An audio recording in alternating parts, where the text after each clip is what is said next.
A spectacular performance. Curry from half court. Sometimes, something looks like it's been there a while. We are here, the 3 Points Podcast. Not all of us are here, however. It's just Thomas and myself today. We're going to start with the good news. Our boy Wesley, he's graduating. Let's give a round of applause for that, please. Thomas is giving silent applause.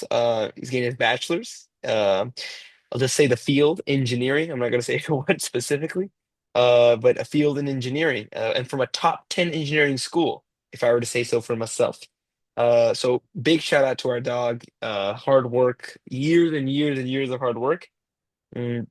And then the biggest thing that I got to give him that shout out for is out of high school, he didn't get into many great universities. I remember one of the best one was like a 70 plus percent, 80% acceptance rate, pretty trash school. But he chose to go the community college route and he got himself into a top 10 engineering school. So that is just impressive. That's applaudable. He put in the work, he put in the effort, which our Warriors did not do in game four and game five, unfortunately. A little smooth segue there, Thomas. Our Warriors did not. They looked sloppy, they looked defeated, they looked like they just didn't want it, which is weird, right? These are veterans. This is playoff Jimmy. This is Stephen Curry. This is Draymond Green. Two of them are four-time champs. Jimmy Butler's a dog. He's been in the finals twice. He's not afraid of hard work, effort. He's not afraid of a challenge, right? And with a 3-1 lead, you expect, all right, game four, we can afford to lose. We're in Houston, taking it easy, taking a rest a little bit. We looked a little bit sloppy. You know what I mean? It happened, right? The score for game four was, I'm gonna open that for a second. Game Sorry, five, guys. by the way. Sorry? Sorry? Game five, I think is what you're Game, referring to. Yeah. apologies. I'm thinking about game five and game six. Uh, Game five, we lost 131 to 116. The Rockets, I mean, all of them played really well. Amen Thompson, 25 points. Dylan Brooks, 24. Sengun, with a little bit of a step back on the points wise, 15 points. Fred Van Vliet, 26 points. He is an avid watcher of the podcast because he heard Thomas talking smack and he said, I'm going to send these fools home. He saw the YouTube short. Fred Van Vliet, dude is kind of trash. Dude kind of sucks. He's been hooping out of his mind. And from the Warriors end, uh, it was a no-show from basically everyone. Jimmy Butler, 8 points. Buddy Hield, 4. Steph Curry, 13. Pods, 8. Moses Moody with the 25. Kevin Knox, the second, 14 points. Uh, Even Knox, yeah, he looked like he could give us some impact minutes. yeah, I mean, maybe. Maybe switch him around. Uh, maybe cut some minutes from Guy Santos, give him some time. Uh, it was just one of those games where it just looked like we are going to lose from the beginning. And we were all right with that. That's what I was with. Thomas, were you also all right with that? You thought, all right, we can afford this game? Oh yeah, yeah. I mean, I can't say I necessarily saw it coming, but like within the first maybe 5 minutes, I was like, oh, that's what's gonna happen. You know what I mean? Like I was like, okay, like this is what's gonna happen. It Yeah, was clear that they were not taking it seriously. yeah, 100%. I picked up the same vibe. I remember I put on the game and I was seeing kind of the beginning first quarter, maybe first half of the quarter. I thought same exact thing. Like, okay, the vibes are not looking like we're gonna win this one. Let's check it out until the second beginning of the second half. Because if they come out of the locker room after the second and it's the same thing, sloppiness, this and that, it's a wrap then. Because call it maybe experience of watching the game or watching the boys or whatever. I was able to pick this up, same like you, same. I'm sure Wes picked it up too. So then, I was like, you know what? I'm gonna just go into the pool. I'm gonna swim. I had the game on the side, just periodically checking the score, and then once I saw that Kerr put all the Yeah, yeah. end of the squad, I thought it's over. But we brought it to 11 with those guys. Why did Kerr not put in the main guys? That's my question to you. There were a lot of people on gambling Twitter asking the same questions who had taken Warriors players overs, and they were freaking out. And it's honestly a good question, even gambling aside. I don't know if I agree with it. I mean, I'm sure if you ask her, he'd say logic was these guys have now been sitting for, 2 hours of real time. They're probably cold. They had kind of mentally checked themselves out of the game. And the squad that you have in currently is, brought the game back from like a 30-point game to an 11-point game. So you want to try to let them keep closing it out. But yeah, I mean, I think from a pure basketball perspective, you can't really justify it. Um, you probably like objectively you should put your starters back in there, but in the context, it didn't bother me too much because I mean the idea is okay, they've committed to sitting out the rest of this game, mentally, physically, whatever, and you go into game six and then you win that one, and it's all forgotten about.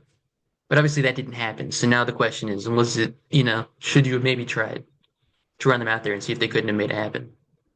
Yeah, I mean, that's why I'm not too, I guess, upset about it because I do see to some degree, like you said. But on the flip side, I mean, it's not an NBA game, right? It's not a I'm sorry, it's not an NBA game. Breaking news. It's not a regular season game, right? It's a playoff game. So it's not the same thing where it's like, all right, these boys give them the reps. Let's see what happens. Maybe they could win. The playoff game, man. You have to there has to be some sort of urgency. What I feel like was just like, yeah, I mean, again, I'm not gonna like do what the whole world is doing, beat a dead horse. There was an urgency. The Rockets wanted it more. Just put the fries in the bag, bro. They'd Like, want it more. yeah, but it Every team is that's ever won just has wanted it more. It's yeah, literally, exactly right. One team just doesn't want to win. They're like, eh, you know. So that game chalked it up to it's fine. I honestly wasn't impressed at all. I thought we're chilling. Then we go to game six, and game six looked like it just was. It was just it was more of the same. It was exactly the same, right? The only difference being our stars offensively, scoring wise. And why do I say scoring wise? Because the passing was very sloppy. There was so many times it was like like it was tipping off each other, going between legs, going out of bounds. Scoring wise, Butler with 27, but Curry with 29, Pods with 10, Moody with 13. But it wasn't like dominating scoring. It wasn't like, I mean, if I look at that stat line, if I see Butler with 27, Curry with 29, I'm thinking, damn, this is like a good game. Like our boys are playing well today. But it was not the case whatsoever. It was very much sloppy points. It was very much, I just don't know. I don't know. What do you think, Thomas? I think to me the big story wasn't necessarily like Steph, like obviously Steph and Jimmy, they had good games despite how difficult things were being made for them. I mean, if you watch, the game, how many times were they each of those guys getting doubled the second they had the ball? How many times was Houston allowing Moses Moody and Brandon Pajemski and Gary Payton and Kevon Looney and what's his face, Post and whatever, all our role players. How many times was Houston allowing them to just get the ball with tons of space in front of them and trusting they were not going to be able to make a play, whether it be breaking down the defense and then passing to an open man or scoring the ball for themselves? It just wasn't happening. The Houston knew that they could count on our role players to either miss the open shots they were given or fail to capitalize on the opportunities for scoring that they were given. So that's to me that's the big story, and because of that, they were able to double Jimmy and Steph and make it difficult. And if our role players can't get going, because I mean, remember in game five that we won, or no, game four that we won. I mean, Pods had an incredible game. Buddy Hield hit multiple big shots down the stretch. Gary Payton hit multiple big corner threes down the stretch.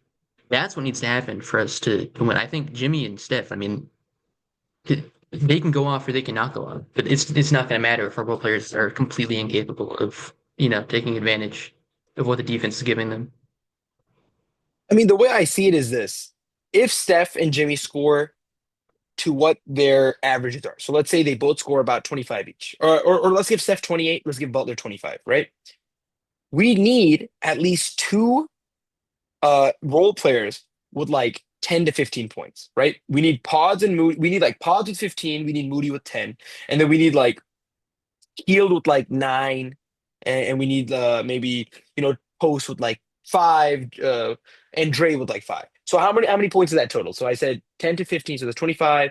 Then like 5 from Post and Dre, that's 35, and then let's say like 9 from Healed. So 35 plus 9, we're about 44 points, right? If we need about like 44 points from these main guys besides Steph and Jimmy. If Steph and Jimmy last game, Jimmy had 27, Curry had 29, and the rest of the guys were basically a no-show, right? Well, that's a lot of points that we're missing that Steph and Jimmy cannot account for, right? Now, if Steph has a 40-point game, Jimmy has a 30-point game, all right, then it could be feasible. But obviously, what that they can't do that every single night. And that's why, if you look at like our previous games, like if you look at game three, for example, where the we didn't have Jimmy, but Steph went insane, 36 points. But then you look at the role players, Heel with 17, GP2 with 16, Pods with 10, Moody with 7, Dre with 7, Kaminga with 7. You know what I mean? It's sprinkled around. And then on top of that, Steph had a 36-point game. If in game three, Steph had a 28-point game, we lose that game. Yeah. So the reason why I kind of went on this, it seemed like a tangent at the beginning, like why am I 44? I'm adding these numbers to show that the biggest impact it has when those role players are not even dropping their 5 to 7 points. It adds up, it builds up. Now it's an obvious point, but people forget that when you see the stars, right? When you see 28 points from Steph, 28 points from Jimmy, you think, damn, that's a good game. Why did they lose? It's because of these compounded uh, points and compounded effect of these role players when they're not doing their job. And they're just not. It's we kind of jinxed Buddy, right? He had 2 phenomenal games. Everyone was like, I started liking him again. You know what I mean? And it's very, very dangerous because now we're going to game seven. We're going to Houston. And I'm pretty scared. I'm gonna be honest here. I'm gonna be brutally honest. Our pre-series analysis was that if it goes to 7, I have Houston. And I'm gonna be honest, it's looking pretty bleak. It's dangerous. Look, the boy in me, the optimistic, immature, biased Warriors fan in me is saying, no, we're gonna win. We're gonna win. But it's pretty scary. It's scary because these guys are younger, they have more energy. We look exhausted. Jimmy's not at 100%. Our role players, they're in their heads, right? This is Pod's first ever game seven. Buddy Hield is not known to be a calm, cool, collected guy. Quinton Post has been struggling offensively. It's it's looking pretty bleak. Um, Thomas, go ahead. Well, I mean, you said like, okay, well, if Steph puts up 40 and Jimmy puts up 30, like then it's different. But part of the problem is it gets much more difficult for them to put up 40 and 30 when they're being doubled every possession because again, Houston knows that they can afford you. They don't have to worry about anybody else. So like you said, it's all compounding. I mean, and that's the big thing. It's like that's why I really do think it. People are saying like, oh, like Steph and Jimmy need to step up. No, I think it's the other way around. I think it's going to be the story of whether or not we win this game seven is going to begin and end with our role players and whether or not they can step up, which, to be completely honest, I'm not super confident in based on the way that the fact that some of them are young and the fact that one of them is Buddy Hield and the fact that another one of them is Kevon Looney, who looks completely washed. Um, Yeah, man. and then the Kevon other Looney thing that I needs to guess, stop, man. Sorry, go ahead. yeah, I mean, the other thing I guess I should be the one to talk about because I did say it is Fred VanVleet, man. I mean, when you think about like the first 4 games of the series, how many possessions for the Rockets ended with Fred VanVleet missing a semi-open three? And if you think about like 50% of those had been made instead of missed, would we even be here? Would we be in game seven? We'd probably be, the Warriors would be at home. They wouldn't be still playing the series. So if he's going to stay hot from three, I mean, I don't know if this defensive scheme can account for that because it was pretty clearly based on, to a certain degree, it was based on assuming that he was going to be shooting sub 35% from three, which he was significantly for the first 4 games. So that's just that's another thing to account for that. I mean, again, I don't know how you do. Yeah, it's tough because it's one of those things where it's really tough to stop too, right? Because it's not like we're doing bad defense on him. He's just hitting his shot. Good offense beats good defense 10 out of 10 times, right? Uh, so it's tricky, man. It's pretty bleak, and I'm pretty worried. I think the first 5 minutes of the game will tell us how it's going to turn out. Yeah, I mean, we didn't even mention the fatigue factor Yeah. because No, that's no. I mean, another that's why I huge said thing. they're I mean, these younger. guys are, No, no. That's why I said yeah, they're these guys are, younger. Yeah. yeah, yeah. I mean, 37 and 35, right? Wait, Butler's is Jimmy 36, no? 36? So yeah, 37 and 36. I mean, that's going into a game seven. You've now played like 3 games in 6 days, and you already look He's tired in game 35. six. Okay, yeah, 37-3, but still, like, 3 games, 6 days, you already look tired. I mean, and now you're going to be out feeling what 45 minutes probably to really get the job done, unless you blow them out somehow, which isn't we know isn't going to happen. Like, there's a It's lot of pretty factors working tough. against Yeah. us, but I will say Van Vliet could cool down at any time. Steph did have, just two years ago, had a miraculous game seven performance where he dropped 50. And that was a game a lot of people thought the Warriors were going to lose because that was in Sacramento. Um, and Jimmy Butler has been in this position before. He was up 3-0. A better team, the Boston Celtics team that most people thought were better than the Heat, came back from down 3-0 to make it 3-3. And the media narrative, the just generally around the league, the narrative was, well, it's over. I mean, if they won the three now, I mean, momentum's on their side. They're 100% going to win. But no, he got it done. So he's been in this position before. Yeah. You bring But good there's a lot points. working against us. Yeah, for sure, for sure. I think in this moment, I think the years of watching basketball, the last I guess 2 years of us doing this podcast, uh, has taught that we got to remain composed and rational. Yes, the immature fan, the casual of me is like, oh my God, it's over, blah blah blah blah blah. But you have to weigh all factors. Yes, there's a lot against us, but these guys have been here. Like you said, it's good to be optimistic as well a little bit. But I do think that the first 5 minutes of the game will tell us how it's going to turn out. If in the first 5 minutes we come out sloppy, the role players. And the funny thing though is that you just said, Steph had the miraculous 50-point game. Butler, they were down 3-0. Okay. But like you said, it's not really Butler and Jimmy. It's Pods, it's Moody, it's Heald, it's Looney. Uh, you know what I mean? So it's definitely a little bit scary. I am scared. I am pretty scared. But I think I don't know. I mean, my pre-analysis was that if we go to seven, the Houston's gonna win. And I think Wes said that as well, and I agreed. it's looking pretty dangerous.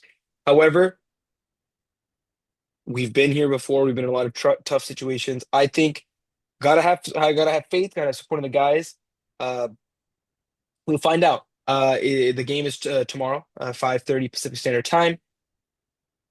I think, yeah, be pretty sucky if we got out in the first round, especially because Yeah, I really I do think a lot take of us over the T Wolves a lot easier than us against the Rockets. The Rockets were a really tough matchup for us, mhm.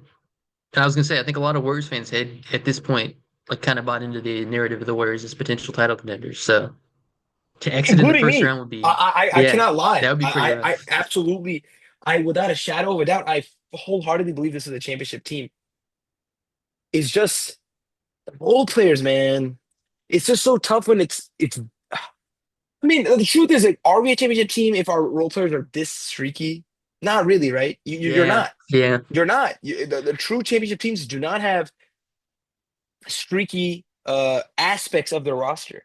You look at any championship team, they don't have like sure they'll have a streaky player or two, but for the most part, it'll be stone cold killers. And it's tough to see that we're in this kind of tough situation. Look, I'm praying tomorrow we come out strong, demolish them, kill their confidence. On the flip side, they are young. Hey, if our young guys are nervous, what about their young guys? Right? So, got to consider all factors here. No need to overthink it. No need to kind of dwell on it. My least favorite thing, sorry, just one small tangent. Oh my God. That one clip of my God, like Curry going up to his son. Have you seen that, Cannon? And he's like, his son's so sad. Look. This is not a diss on Steph. It's not a diss on his family. It's a diss on the NBA media. I don't give a crap. Sorry, I don't. This guy has making $50 million a year, and you're trying to make me feel sad that his son is sad that his dad, as he's watching him in an NBA playoff game, is not playing well. They're not winning. Bro, please. It's not a diss on Steph. I'm sure Steph probably thinks the same. Like, all right, can these guys stop recording me interacting with my son? But it's like, oh my God, give me a break. You're making $50 million a year. You're trying to make me feel bad that your son is sad that oh my God, it pisses me It's off. crazy how Pisses me off much so much. it's crazy how much media saturation certain clips get, where you're just like you're inundated, you can't escape them. I've been like forcefully shown that like by the algorithm like 20 times already. And it's like, please, I get it. I've It's seen like it. I know what it's happened. so annoying in the comments, bro. Are people not like I don't understand people. I don't understand people. His son couldn't even make eye contact with him. Bro, he's like 5 years old. He's gonna be sad. Oh yeah, bro, he's so sad. They're gonna drive home in his dad's McLaren into the hills in San Francisco in their three-story house that's worth $27 million. Bro, oh my God, boo-hoo, bro. Like the real victims are us. The real victims are you and me. Dudes who have like Yeah. are in school, who have finals on their asses, and like we're here watching and wasting our time watching them play like trash. We're the victims, bro. Oh my God. It's like the most annoying thing ever. Oh my God. And like you can't escape it. I gotta close YouTube. Oh my God. Sorry. It's like a little side tangent. Like I was like on a walk today and I was I crashed out. I apologize to the fan. I had to crash out. So on a walk and just like going through YouTube. It's just I showed up 4 times, literally 4 times. I was like, Yeah. all right, bro. I was like, all right, that's enough. That's enough YouTube for the day. I'm closing this crap. So side tangent. Apologies for the crash out. Again, no personal attack on Steph. I love Steph and Curry. I'm sure he'd probably agree that, like, all right, I want to have a personal moment with my son. Please get the cameras out of my face. Going back to the basketball sides of things, first 5 minutes tomorrow, I think will tell us the vibes of the game. I'm optimistic, yet weary and nervous and scared. I'm absolutely expecting it could be possible that we lose. Could be possible it's done. Our season is done. But on the flip side, could be that we get through and we face the Timberwolves, which I confidently take us over the Timberwolves without too much analysis. Obviously, if I look into it a little more, Yeah. whatever. But because they're also a pretty big We team. can cross that bridge Uh, when we come to it and talk about that. But exactly. So I think that's enough analysis from us on our end. Obviously, basics, Kaminga, no minutes as well. He's definitely gone in the offseason, which is good. I don't want to extend the episode too long. But I mean, there's a lot of people who are saying he should have played last game and that he should play in Game 7. Do you have any thoughts on that? He should not play. No, he's gonna be so rusty. Yeah, He's gonna be so out of I it. He's gonna agree. be Yeah, cold. yeah. With the very little that we saw, and yeah, you're right. Don't want to extend it. We should absolutely not see him. He's just out of sync right now. And it's a game 7. We need our guys locked in, loaded. We need to be a well-oiled machine.